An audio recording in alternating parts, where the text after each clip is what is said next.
চলে যাচ্ছে তো ওখানে।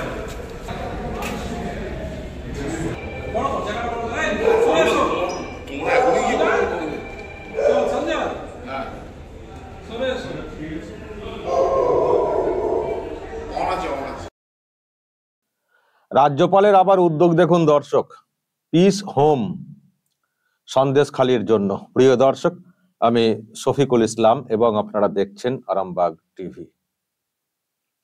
পিস হোম খুলেছেন, টিভি আছে, বেড আছে, কত কি আছে।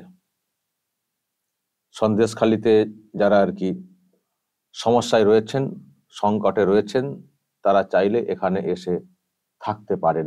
সেই জন্য রাজ্যপাল ডক্টর সিবি আনন্দ বোস রাজভবনে এইরকম থাকার জায়গা খুলেছেন আর কি, যেখানে অতিথিরা গেলে থাকেন, বসেন, সেখানে সব বেড টেড দিয়ে পিস হোম খুলেছেন, এসে থাকতে পারবেন। আমি দেখছি কিছু মিডিয়া একেবারে গদগদ হয়ে প্রচার করছে যে ও রাজ্যপাল বিরাট উদ্যোগ নিয়েছেন, বিরাট উদ্যোগ নিয়েছেন। আমি তো বলবো লজ্জার, লজ্জার। রাজ্যপালকে পিস হোম খুলতে হচ্ছে তার বাসাতে, রাজভবনেতে। রাজ্যপাল রাজ্যের মধ্যে মহিলাদেরকে নিরাপদে থাকার ব্যবস্থা করতে পারছেন না রাজ্য সরকারের প্রশাসনকে দিয়ে। তিনি নিজের যে থাকার জায়গা রাজভবন, সেখানে পিস হোম খুলছেন। যারা ওখানে অত্যাচারিত হয়েছেন, আতঙ্কে রয়েছেন, তাদেরকে এখানে সাময়িকভাবে শেল্টার দেওয়ার জন্য। এর থেকে লজ্জার, এর থেকে দুর্ভাগ্যের, এর থেকে অসহায় অবস্থা আর কি হতে পারে রাজ্যপালের? উনি তো রাজ্যপাল, সরকারটা তো ওনারই।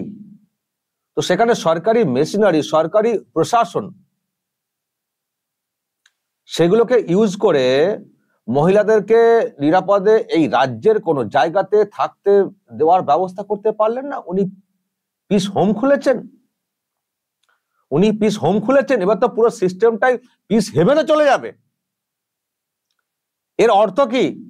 তার মানে রাজ্যে কোনো আইন শৃঙ্খলা নেই, প্রশাসনের ওপরে কোনো ভরসা নেই।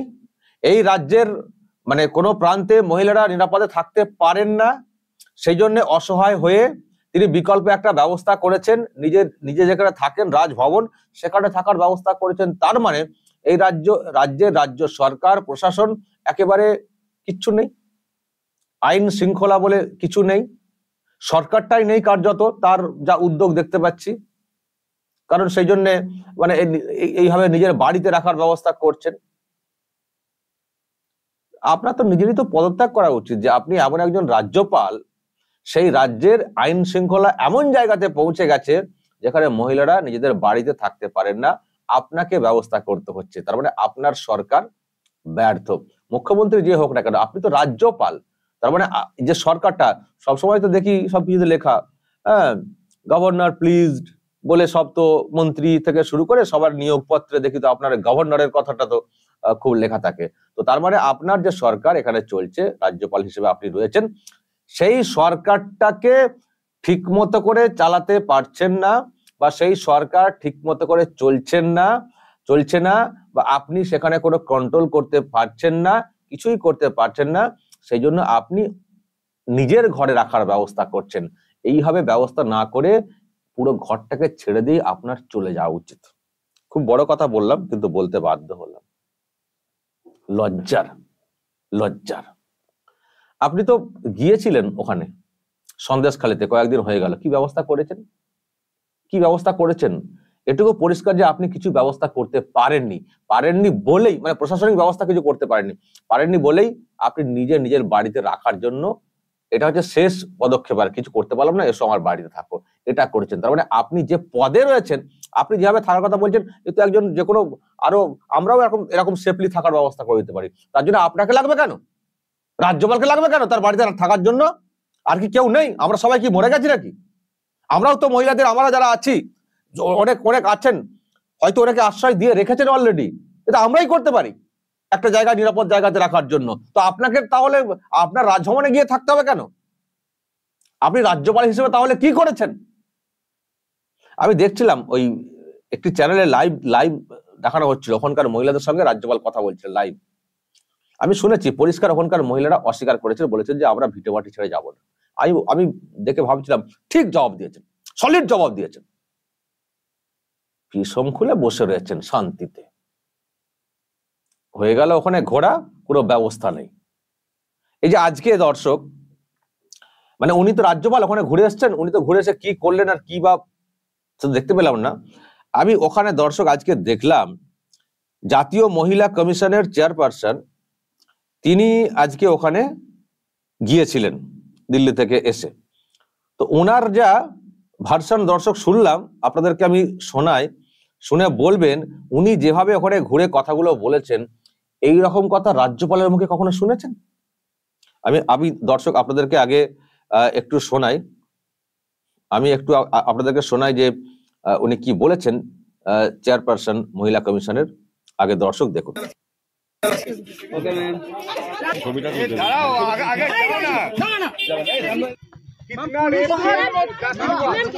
पे मत जाए। मोलेस्टेशन जो कह रही है उनका भी रेप हुआ है, क्योंकि वो कह नहीं पा रही है, लेकिन 2 रेप तो रेप के नाम पे हुआ है। अगर आप शब्द जी बिल्कुल करूंगी, उसके बिना कुछ काम नहीं चलेगा। महिलाओं को पुलिस से भी डर लग रहा है, पहले कंप्लेंट नहीं हुई थी, पहले कई कंप्लेंट्स नहीं हुई थी जो आज मैंने कराई हैं। मैम कंप्लेंट जो हुई भी थी उनकी कॉपी नहीं दी गई थी, तो उनको नहीं पता था कि ma'am how many got registered today, how many complaints got registered? मेरे पास अभी आज मैंने 18 के करीब मेरे पास कॉपीज हैं आज कंप्लेंट्स की। 2 रेप की कॉपीज हैं, बाकी molestation which is very severe molestation. They are saying मेरे हमारे कपड़े उतार दिए गए, यहाँ टच किया, वहाँ टच किया। सो यू कैन इमेजिन क्या हुआ उनके साथ। मैम राष्ट्रपति जी के पास आएंगे पूरा, आप दोनों बोलेंगे तो मैं नहीं बोल पाऊंगी।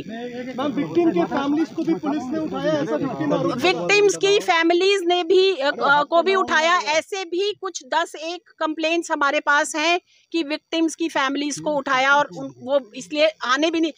एक रेप केस विक्टिम जो है उसका हस्बैंड भी छोड़ के चला गया, क्योंकि उसको भी डर है कि मेरे को कुछ मार दिया जाएगा। छोटे बच्चों के यहाँ पर गन रखी जाती है कि अगर तुम्हारी माँ कंप्लेंट वापस नहीं लेगी तो ये यहाँ पर गन रखी जाती है। तो ये काम अगर ये हो रहा है तो मुझे नहीं पता कि शासन कहाँ, प्रशासन कहाँ और चीफ मिनिस्टर कहाँ।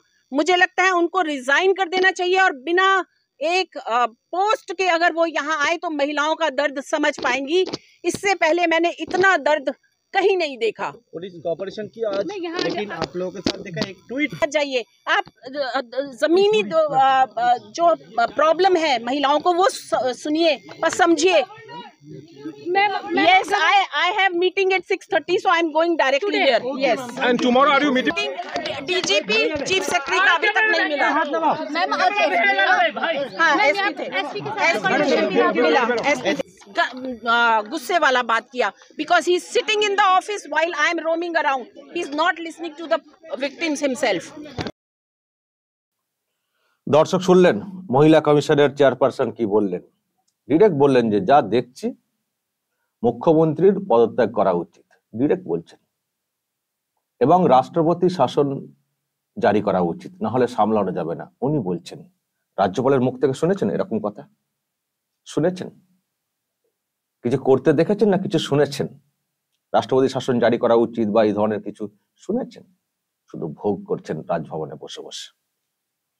আমি তো আজকে আরো একটা বিষয় দেখলাম, আমি আজকে আরো খবর দেখলাম, মঙ্গলের চোপড়ায় রাজ্যপাল আজ রাতে ট্রেনেই রওনা দেবেন, মিডিয়া রিপোর্ট।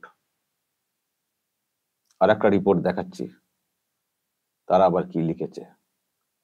টিএমসির দাবি মেনে 4 শিশুর মৃত্যুতে চোপড়া যাচ্ছেন রাজ্যপাল, আজ রাতেই দেবেন রওনা। উনি কি ব্যালেন্স করে চলছেন নাকি?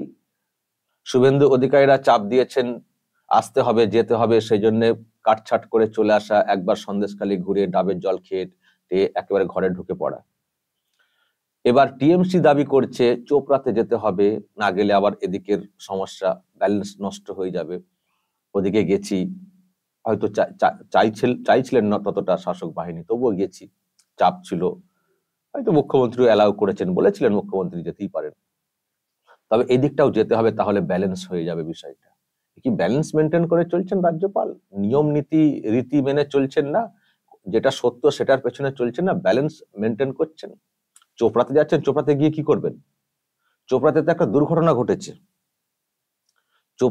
চোপড়াতে তো একটা দুর্ঘটনা ঘটেছে এবং সেই দুর্ঘটনার সঠিক তদন্ত হওয়া উচিত, পেছনে কারা। সেটাকে বিএসএফ বলে যেভাবে শাসক বাহিনী দেখে দেওয়ার চেষ্টা করছে, সেটা শুনে উনিও আবার চলে যাচ্ছেন দেখতে। আর কোনো কাজ নেই, আর সন্দেশখালীতে যেতে হবে না, উনি ওই চোপড়াতে একটা দুর্ঘটনাকে কেন্দ্র করে রাজনীতি করার চেষ্টা হচ্ছে সেটা দেখতে চলে যাচ্ছেন। এত মিডিয়া রিপোর্ট, এত কিছু সামনে আসছে, উনি বুঝতে পারছেন না? টিএমসি বলেছে বলে চলে যাচ্ছেন, যেতে হবে চলে যাচ্ছেন।